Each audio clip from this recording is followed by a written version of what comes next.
You're listening to Beyond Wellness Radio, bringing you the cutting edge in health, biohacking, and sports performance. Stay up to date and listen anywhere and anytime on your computer, tablet, or smartphone by subscribing on iTunes. Catch your host, Dr. Justin Marcagiani, as he answers your burning health questions as well as interviews from world-renowned guest experts. For more Beyond Wellness Radio, go to beyondwellnessradio.com.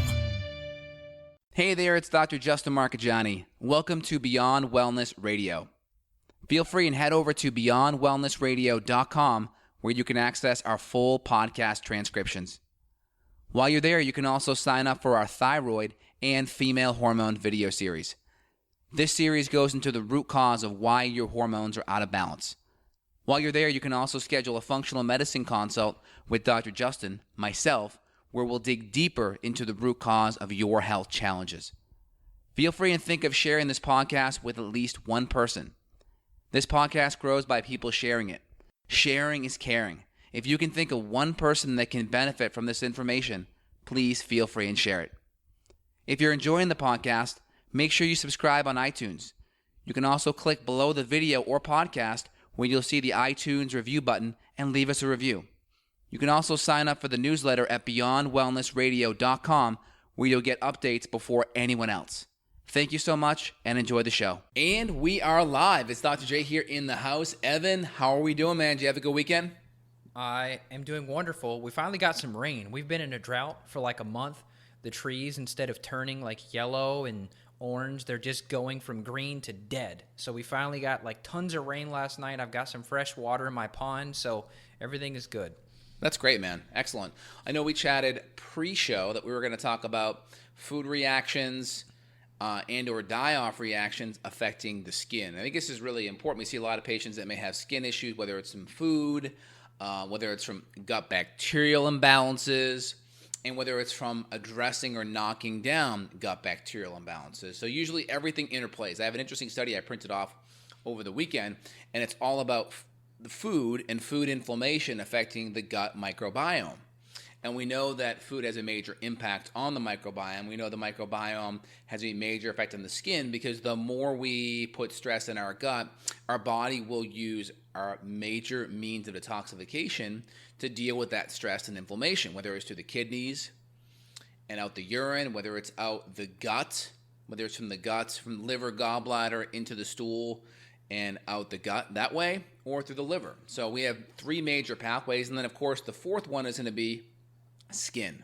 Skin's going to be the fourth one, with the exception of breath. Breath, breathing, you'll have some there, but the skin will be the next one. And the more our other means of detoxification are stressed, the skin is going to be leaned upon more. So the first thing is to work on other systems of detoxification, lessen the stress load of things going in. So we have input and output. Skin is primarily used on the output side of the equation. So the first thing we can do is do things to support the output. But number one, root cause, is decrease all the things coming in on the input. And we'll kind of break what that equation looks like, input, output, down.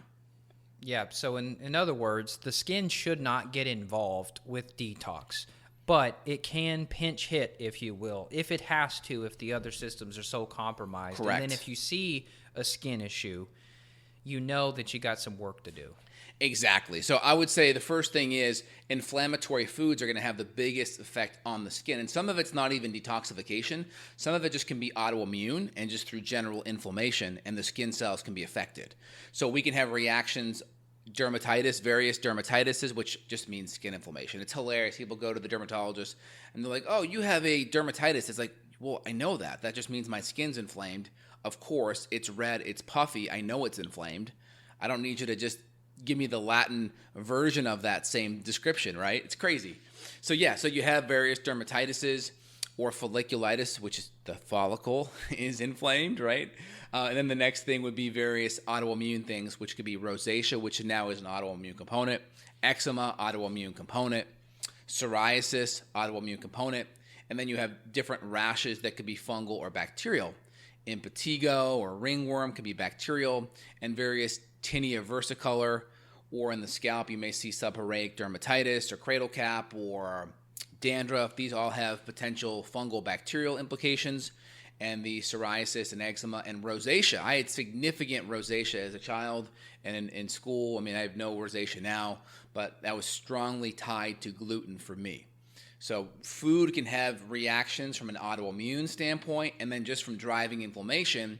And then the next thing food's going to do is, like this scientific article that I talked about earlier, it has a major impact on the gut microbiome, and that has a major impact on gut permeability. And the more permeable the gut is, the greater chance of more autoimmunity, but the greater chance that food will have more inflammation on the body, because now that undigested food particles are actually getting into the bloodstream and creating more inflammation. And let's not forget, when you just want to highlight one thing. When you actually swallow food and it's in your tummy, it's actually still considered outside of your body. So then when you start having more gut permeability and then undigested food particles get into the bloodstream, now there's a greater chance of more inflammation in the body. Go ahead, Evan. Yeah, so we should probably mention histamine as part of this. Now, Yes. We've done a whole show.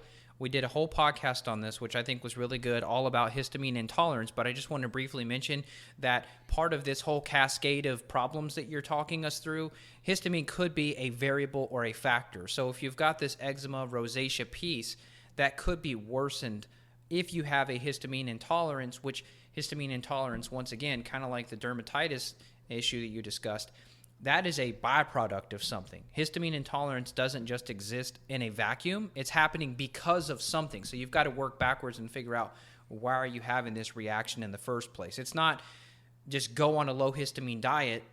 That may be part of the solution, but why do you have to do that? Exactly. I'm going to go pull up here just a couple of pictures so y'all can see.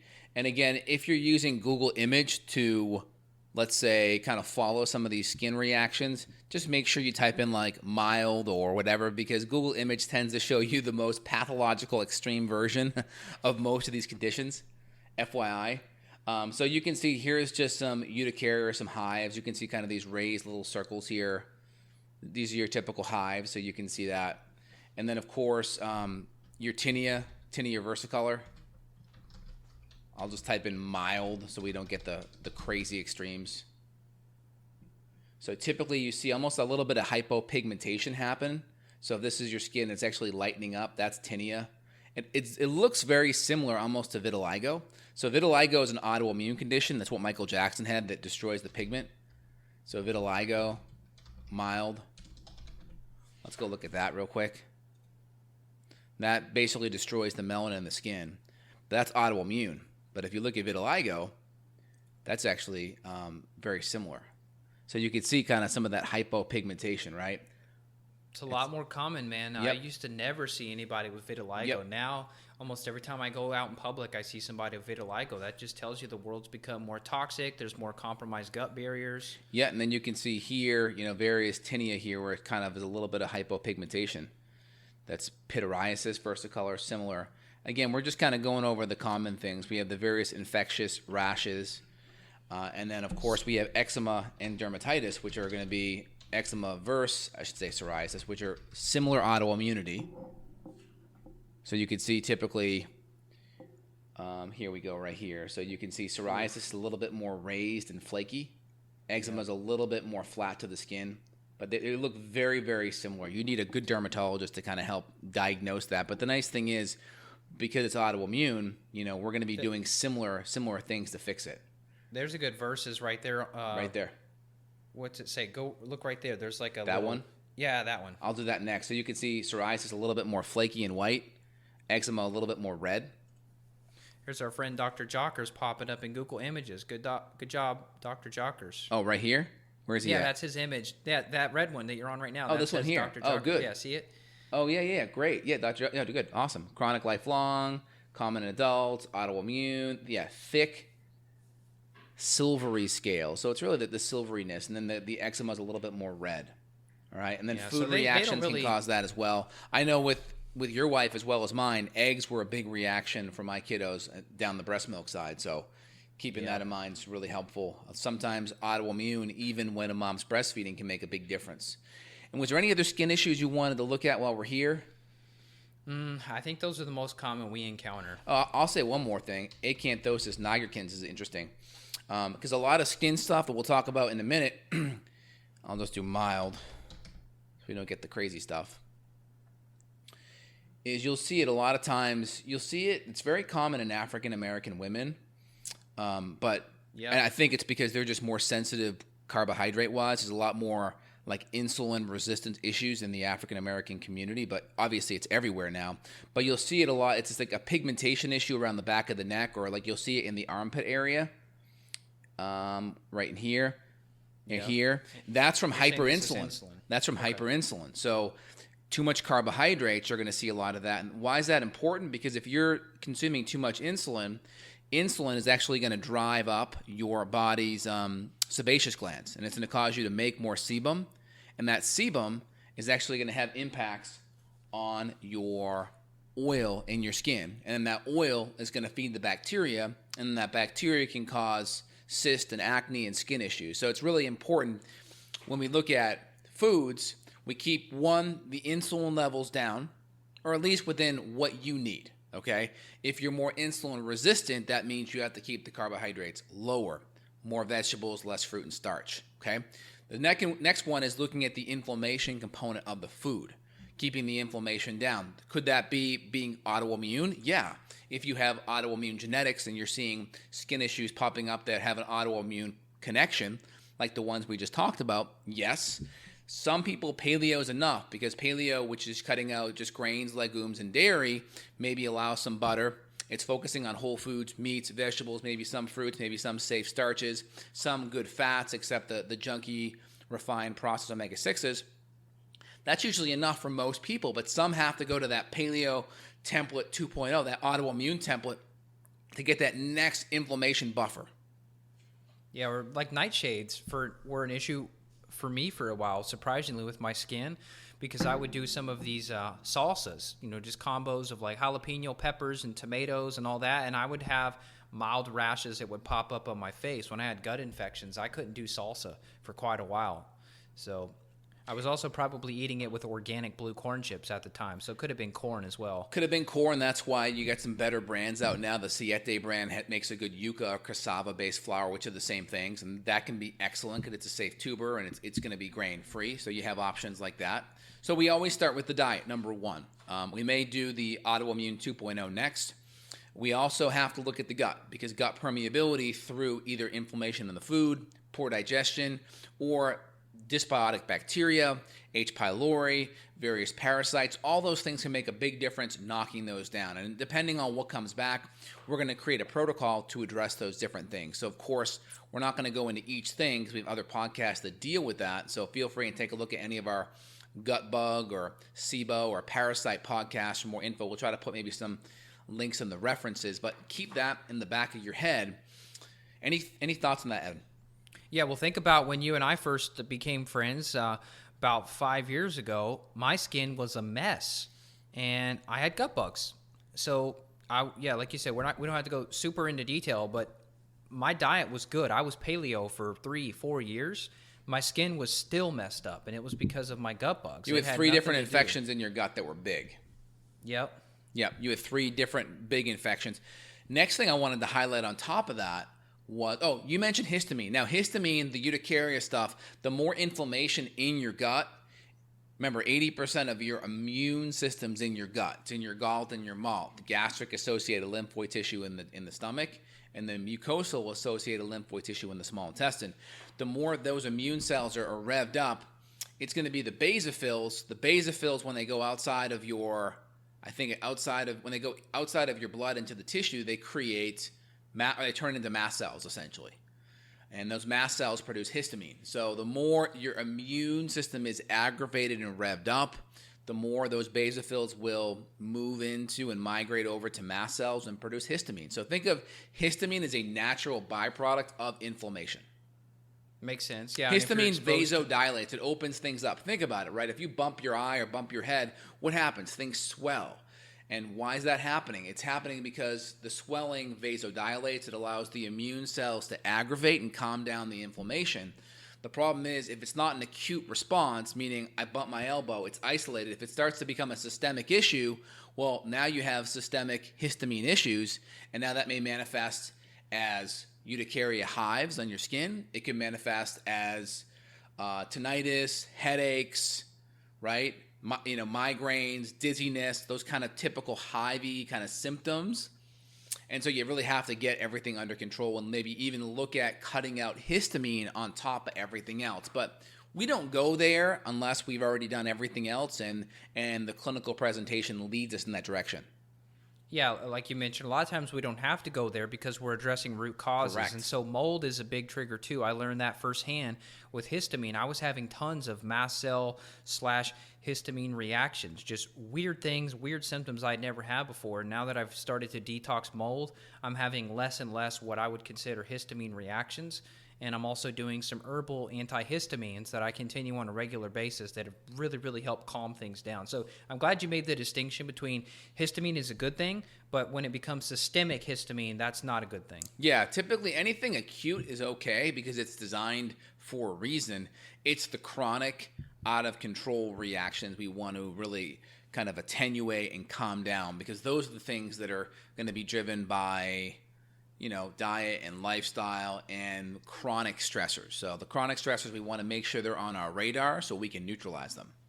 Yep, and testing is key. So if you've been to your, as you mentioned in the beginning, just like my wife, we took her to a dermatologist and they said, oh yeah, this is this or this is that, just a generic, fancy term, and didn't have any root cause measures, didn't talk about changing personal care products, didn't talk about the diet, didn't talk about food allergens, none of it. It was just, yep, your skin sucks, here's some steroids topically.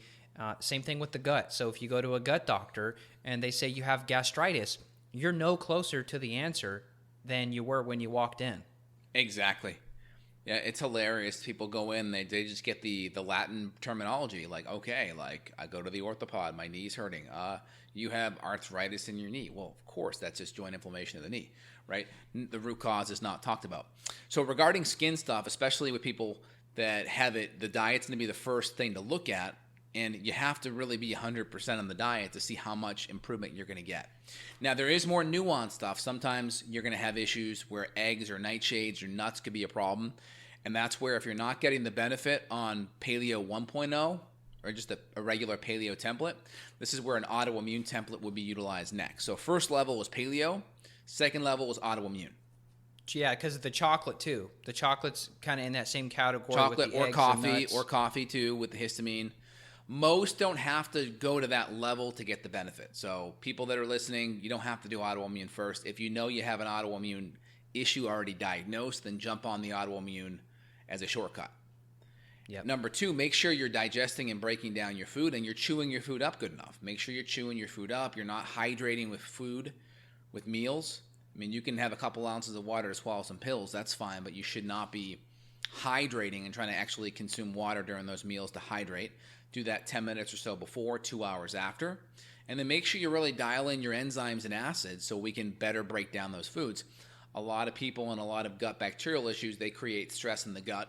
That stress and inflammation in the gut activates the sympathetic nervous system response, which will decrease your own internal enzyme, acid, and gastric secretions because of the internal stressors. You could be on a beach totally in a zen-like state, but your microbes may be stressed.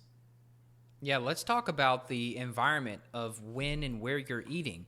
If you're driving a car trying to eat a Chipotle burrito, that's a terrible idea. If you're in, for me, and I think other people experience the negative effects, but maybe they're just not cognizant of how it's affecting them. Noisy restaurants. If you go out to a nice steakhouse, but they got freaking a million people in there and they got music cranked up so loud you have to yell to talk to the person across the table from you, that's a sympathetic stressor. I don't care how nice the steak is, you're probably not going to digest it optimally. Think of our ancestors when they were eating a zebra, they're sitting on the edge of a cliff and you don't hear friggin' anything except the birds. So it's just not natural to be in a closed building with so much noise where your body is like alert, alert, alert, Yeah. because you're turning off enzymes and turning on cortisol. And there are things you could do. I mean, you could put on some meditation music or some binaural beats, something like that. You could work on your breathing, and you could kind of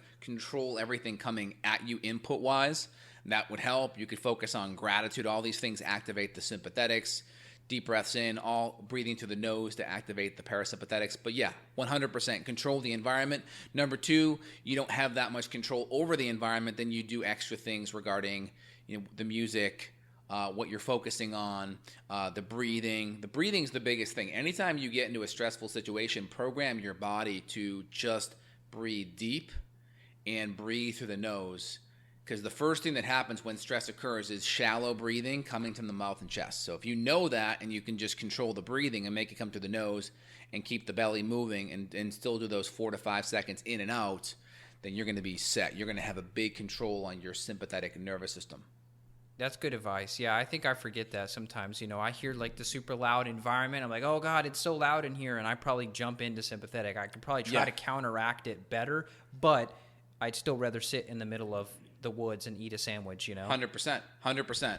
First thing that happens, anyone listening, just focus on the breath, breathing in through the nose, and then you can go out to the nose too, or out to the mouth. That's fine. The most important thing is into the nose. That's the most important thing. About 4 seconds in, hold for a second, 4 seconds out, hold for a second. That's perfect. That's great.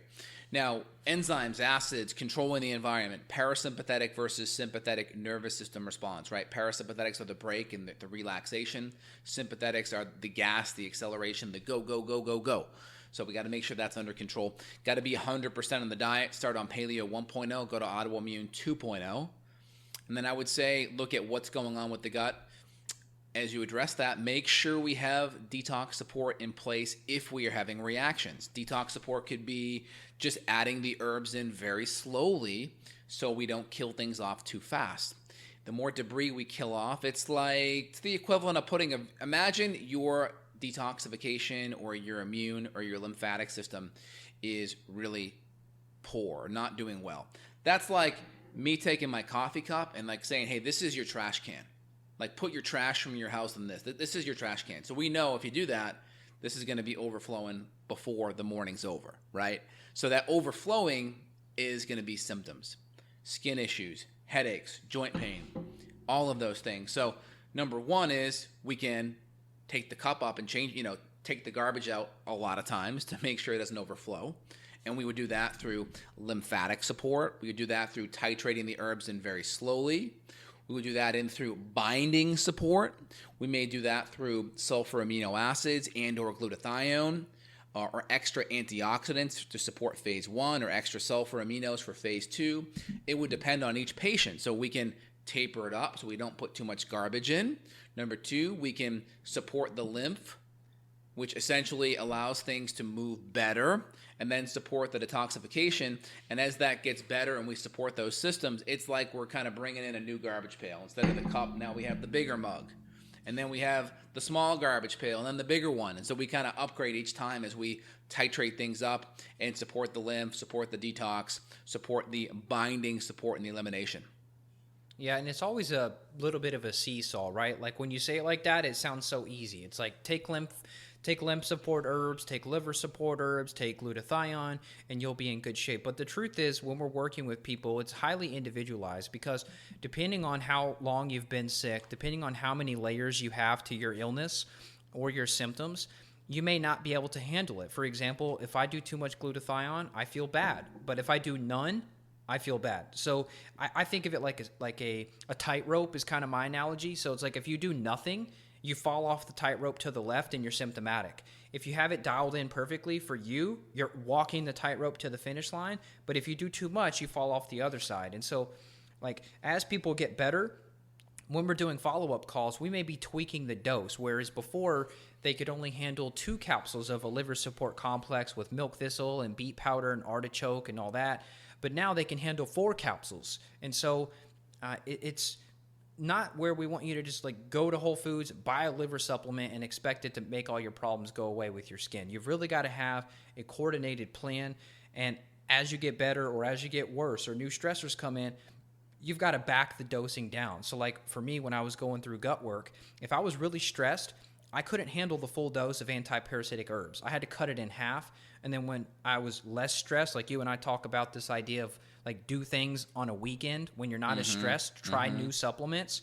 It's the same concept with this of the detox pathways. 100%. So it's push and catch, right? Push meaning we're potentially stressing out our detox system through various killing.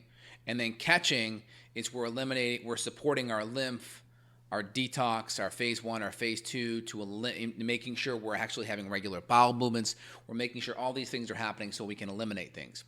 And when we talk about binders aren't perfect. Imagine you have a whole bunch of iron filings on the table, and I just take a magnet and I just kind of pull it through. Will the magnet grab every single iron filing there? No, there's going to be some stragglers, right?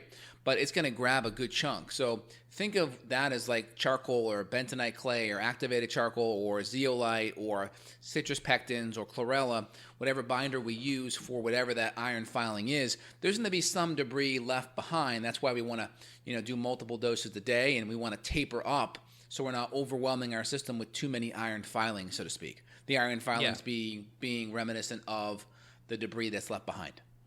Yeah, so just to say it another way, you can make yourself worse by doing too much binders, right? It sounds really sexy. Let's bind to the toxin. I'm just going to take tons of charcoal.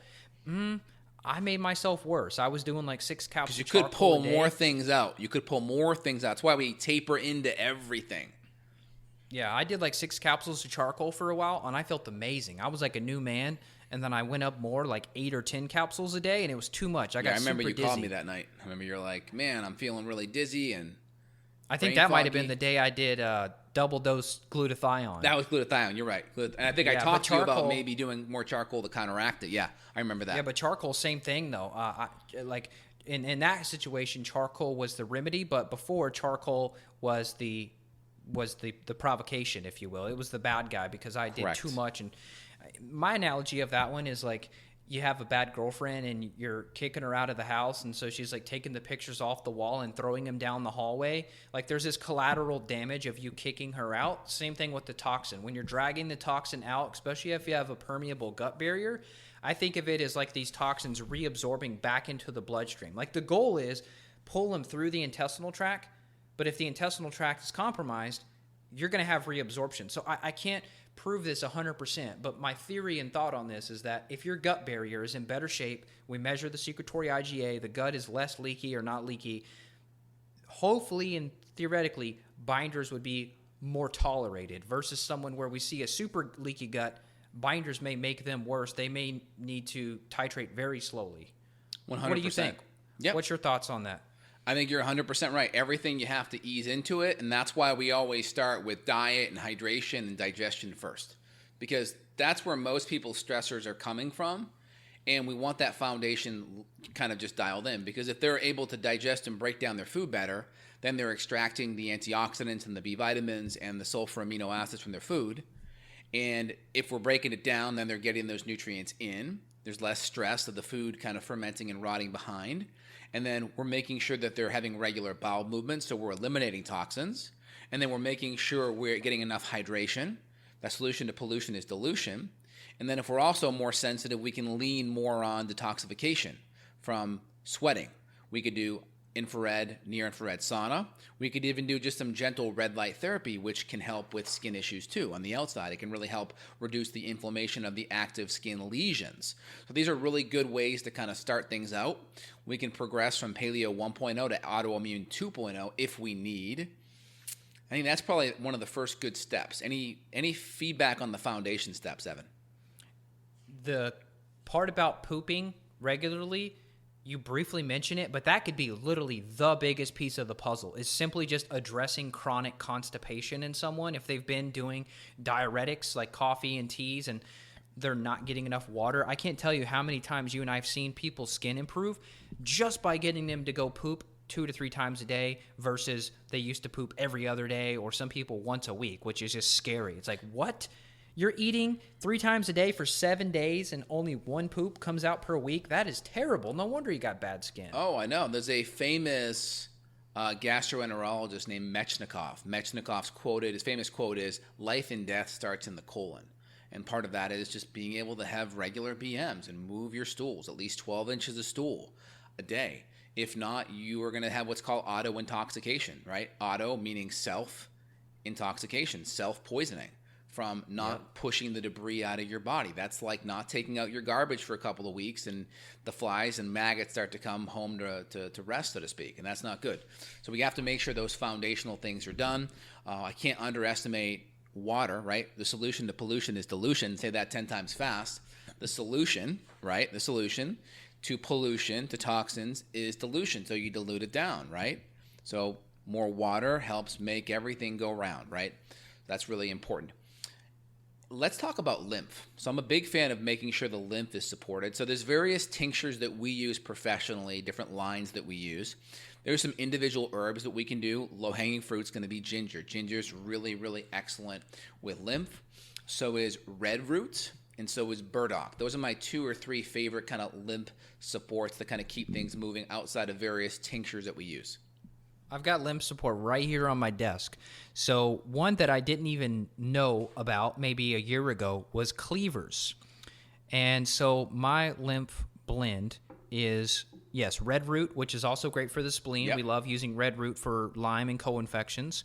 Echinacea would also be considered. Yep. And then we've got the cleavers. And then this other one that I didn't know about is Baptisia. Like you're getting a baptism. Wow. Baptisia root. And so here's a funny story real quick.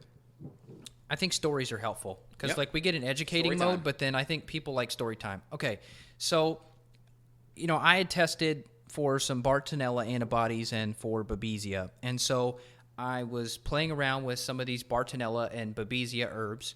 And within about half an hour of doing that, I got a super bad headache. And I thought, you know what? I wonder if this is lymphatic related. Maybe I'm killing off these pathogens and my lymphatic system is overwhelmed. So what did I do? I took 3 shots of lymphatic blend of herbs, and guess what? The headache magically went away. I didn't do anything else. I didn't drink a ton of water. I didn't take charcoal. All I did was go from taking Babesia Bartonella killers to taking extra lymphatic support, and the headache disappeared. And I was like, oh my God, this is a miracle. Like, the lymphatic system is super underrated, and I think it's the missing component to a lot of people's detox protocols. Interesting. I 100% agree. By the way, the Baptista herb is the same thing as wild indigo. In my GI Clear 2, which is my H. pylori killer, I have wild indigo or Baptista in there. And then also in my GI Clear 4, which is my bigger bug killer, I did formulate that with burdock root. Burdock root is very, very, very good. And then some of the female hormone herbal supports will actually have red root in it because red root is excellent for lymph. So, women premenstrually, intermenstruation may get a little bit more swelling, fluid retention. Red root can be helpful. And the next one that's really good is poke root. Poke root is really good, especially for mastitis. Poke root is excellent. I love that one. Okay, so here's something interesting. When you start to upregulate these detox pathways and you upregulate lymphatic drainage, your pee smells way different. I don't know how much you've played with lymphatic support, but when I start bumping up lymph support and liver support, the urine will just smell way different, especially red root, because I believe red root specifically is one of the herbs that helps to drain the excess ammonia. And a lot of these bacterial pathogens you and I are talking about, we can measure the aromatic acid on the organic acids panel, and that'll show ammonia excess. Rabinitol or rabinitic. So when you drain this stuff out, you can smell the change. Like if your human pee smells like cat pee, to me, you're on the right track of draining that excess ammonia out of your system. H. pylori will also convert some of the protein metabolism into ammonia as well.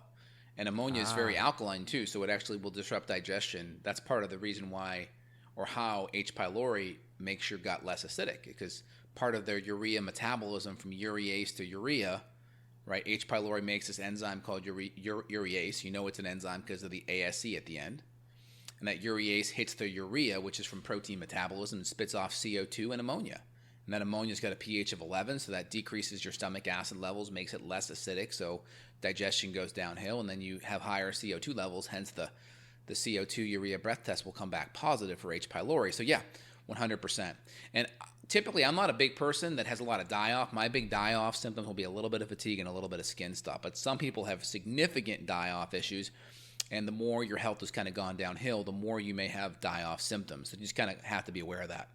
What do you say the longer you've been sick, too? I think the timeline of it is a big role, too. Because I think it takes time to get your immune system hyper-reactive like that. It takes time. Mm-hmm. Yep, absolutely. Anything else you wanted to work on addressing now before we go into some questions? Well, why don't we just mention the testing then that we would be using to investigate these issues? Yep. There's not a lymphatic test to measure your lymphatic system. You can really just look at symptoms. You can look at any potential edemas. You can have people do like self-lymphatic massage, and if they get better or worse from it, lymph is a factor.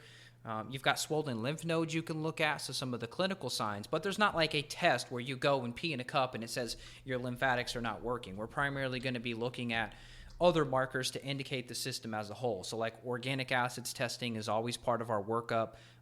Genetic stool testing is always part of the workup. Blood testing can be helpful because you mentioned some of like the specialized white blood cells. We may look at those to gauge the immune system overall.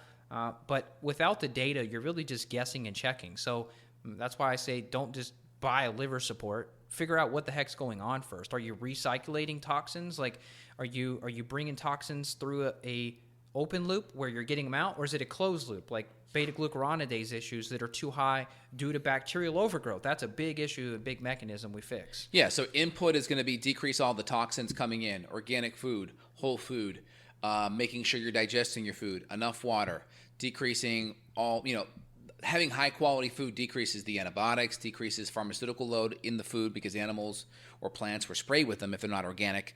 And then also enough water, right? Solution to pollution is dilution. So that's kind of our first starting point. And then we can also look at our hygiene products, right? Skincare, soaps, deodorants, make sure we're not rubbing a whole bunch of toxins on it. Make sure we're pooping regularly, at least 12 inches of stool. A really good solid poopy policeman, number 4 in the Bristol a day is ideal. And then we can kind of work on pushing things out, whether it's cleaning out the guts, supporting phase 1 or phase 2 detoxification. Phase 1 is going to be more B vitamins and antioxidants. Phase 2 is going to be more sulfur amino acids and glutathione, and then our various binders that we may use depending on what's happening, and then various lymphatic support. And then, of course, we're going to work with patients and dial that in 100%. And the diet's got to be really, really, really solid.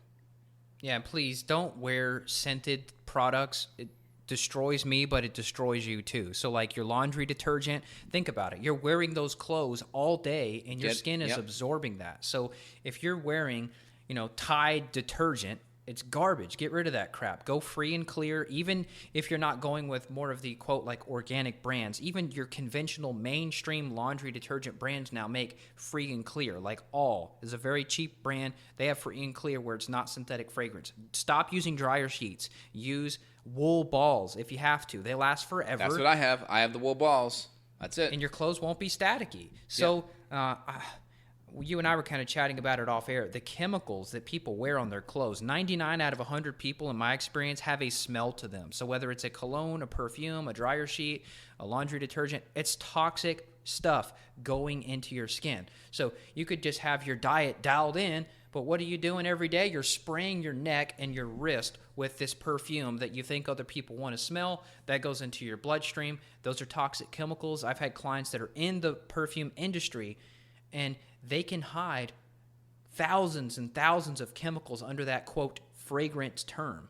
So there's actually a documentary about fragrances. I think it was called Stinky, but it was just about how dirty the industry is of chemicals, and none of this stuff is tested on humans long term. It's just, it might smell, quote, good, but you don't know what the heck it is.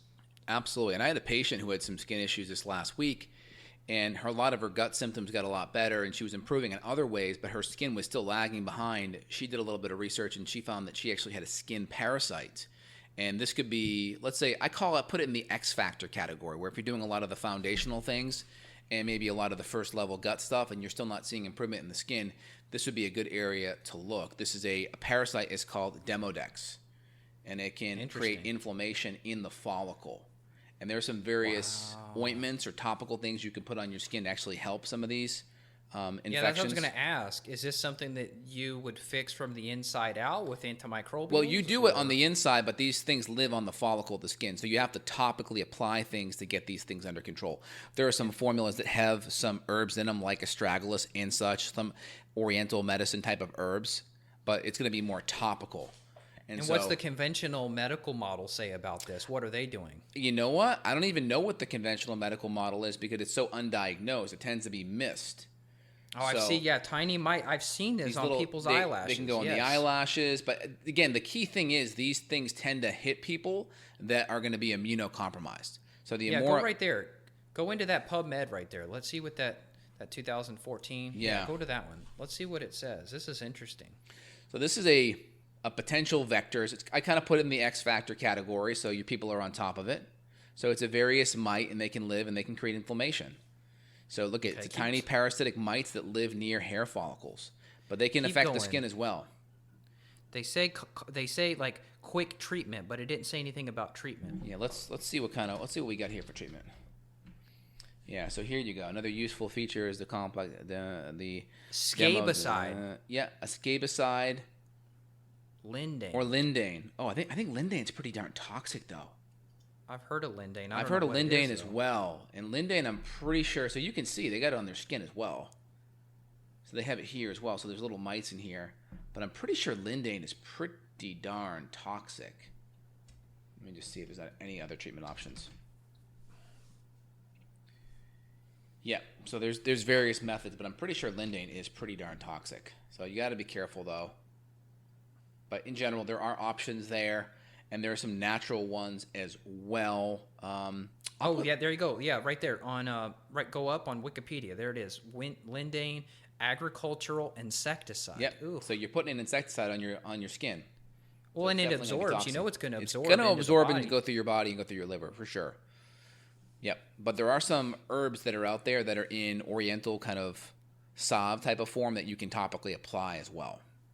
And then you think approaching antimicrobials in the gut would probably help this. I think you should still go through everything and then potentially try a good topical thing on the back sides of it. Oof, I hate to go on lindane. I mean, I guess if you're miserable, you got to do what you got to do. Well, I would do the topical things first that are going to be more on the healthy side. I'll see if I can pull it up here in a minute. There's some good topical ones that are out there that may be good options. I'll hunt it down. I actually had a client that brought that to me. She said, I have I think she said it was scabies. I guess that was the same thing. Scabies Similar, on her, same family. On her eyelashes. And nobody had any answers. So I just suggested coconut oil because I figured coconut oil was a sort of an antimicrobial, antiviral. And I just had her rub coconut oil right here on kind of the top of the eyelid. And she did get somewhat better. It wasn't complete resolution from that alone, though. Ah, interesting. I'll pull up a couple of things here that people can do. We didn't talk about coconut oil, but I think that would be a good first line of defense topical solution. I mean, we use that for our first daughter's cradle cap because coconut is sort of an antifungal, antimicrobial. The caprylic acid and the monolaurin in there, those are both really good topical, but also internal. So eating coconut oil could help too. Yes, exactly. And yeah, the medication that this person tried and did and had good success with, it was basically just a sulfur and zinc oxide cream. Interesting. Yep. And then it worked. Yep.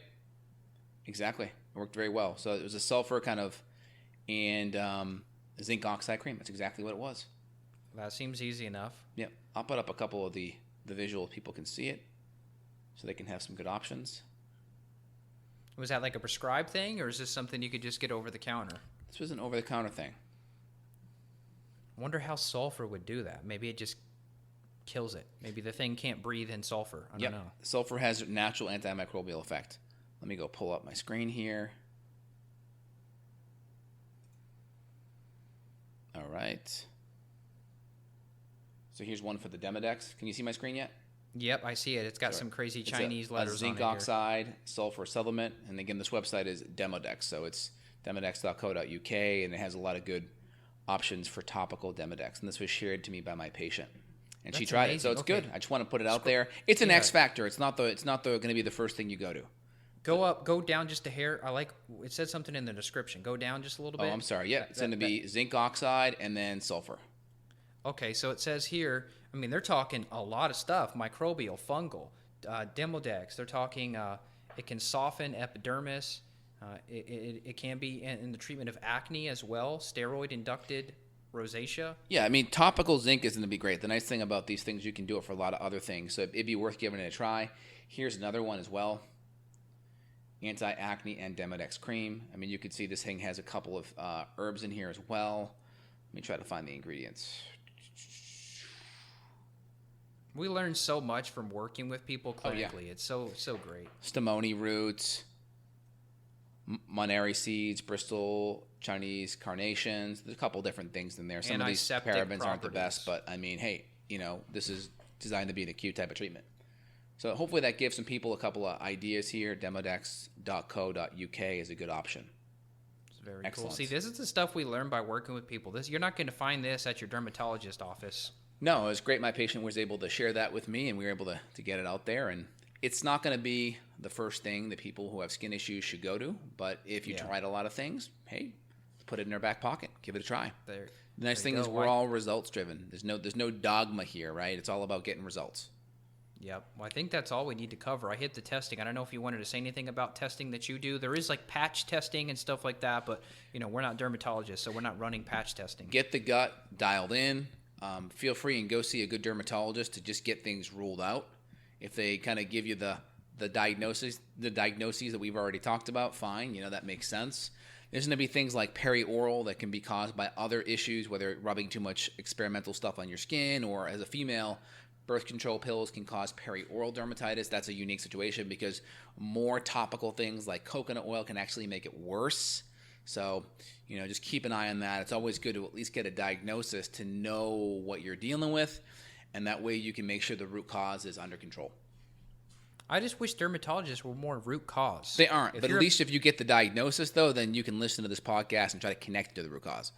But if you're listening and you're a paleo dermatologist, please reach out to us. We would love to speak with you. Love to speak with you. Love a good referral base for these kind of things. Excellent.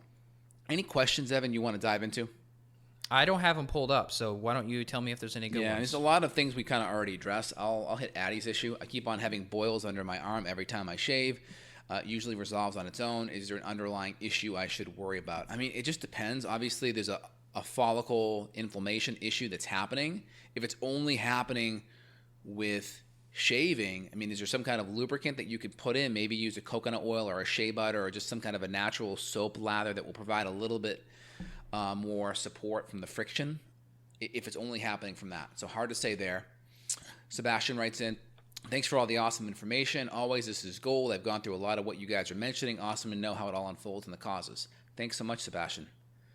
And then Sean writes in, I've had reoccurring subdermatitis in the beard area past 3 years, centingenova dysbiosis, and suspect it's candida. Yeah, so there's some really good antimicrobial shampoos that you can do topically, but you want to hit on the inside and the out. And again, I have them on my site, justinhealth.com/shop. Click on recommended products. I have some Amazon links to some of those creams and soaps there. I would love to see you grow a beard. I've never seen you grow a beard.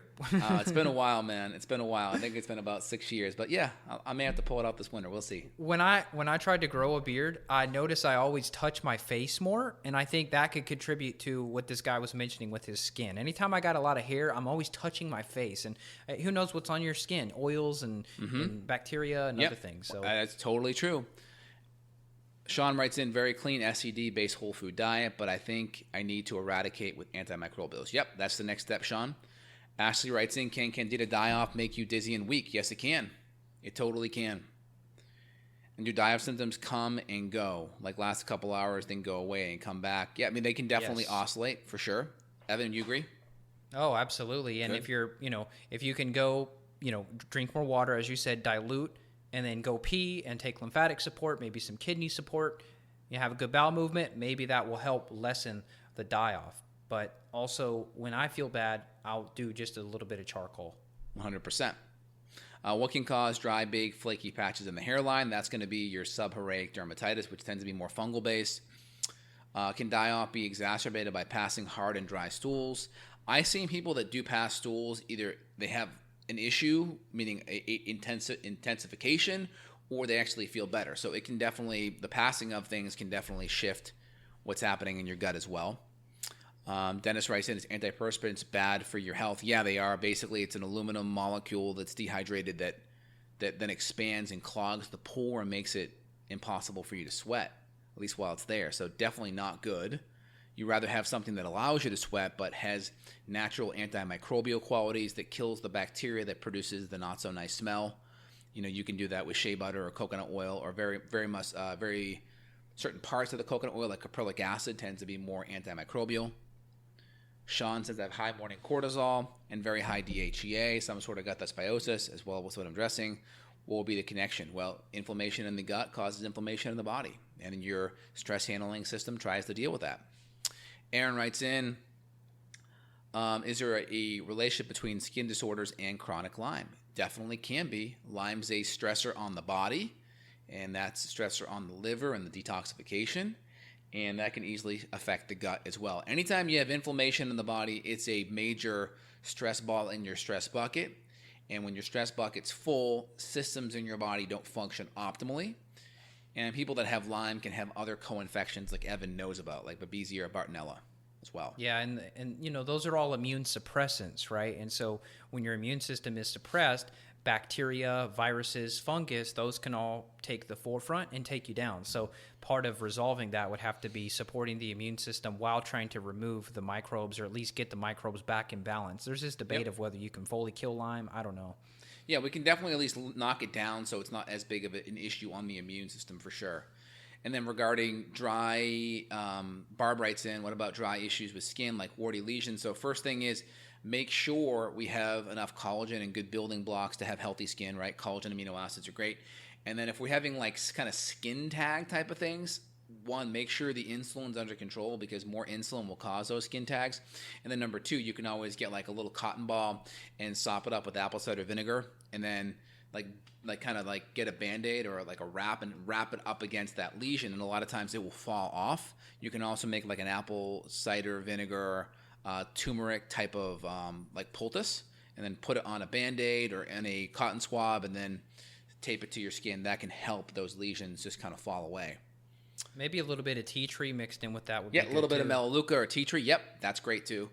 Thoughts on CBD for detox? I mean, it's not going to be what I would use for detoxification, but it has other good immune benefits, mood benefits, anti-inflammatory benefits, but it wouldn't be my first thought for detoxification. CBD is like the new raspberry ketone. Remember like 5 years ago there was raspberry ketones everywhere? Yeah. Or the green coffee extract, right? That was the big one. Things get really trendy, right? Sean writes in, do you treat patients outside of Texas via phone and email? Yes, I do. Evan does as well. So to see Evan, evanbrand.com. We see patients all over the world. And for myself, justinhealth.com. See patients in Texas and all over the world. You are welcome, Sean. Evan, anything else you want to add today? I think that's it. We can wrap it up. I think just a little thing, we always put it out there every time. If you guys are enjoying this podcast, give me a thumbs up. Would like to know in the comments things that you guys have done that have been successful. I read those comments and I take that information and I incorporate it into my kind of mental tool bank, so to speak, and apply it as necessary. So let me know your comments of what's helped you, what's made you feel better. And if you enjoy it, share it with one person that you know in your life that could benefit. 99.9% of people we help, we do it without even seeing them, and that's the power of the internet. So we appreciate you guys spreading the good word. Yep, take good care. We'll see you all next week. Have a phenomenal week, y'all. Take care. Bye now. Bye-bye. Bye. Got a question for Dr. J? Go to BeyondWellnessRadio.com and click the questions button. Then tune in to hear the answer. Also, if you like the show, click below to review us on iTunes. For more Beyond Wellness Radio, go to BeyondWellnessRadio.com.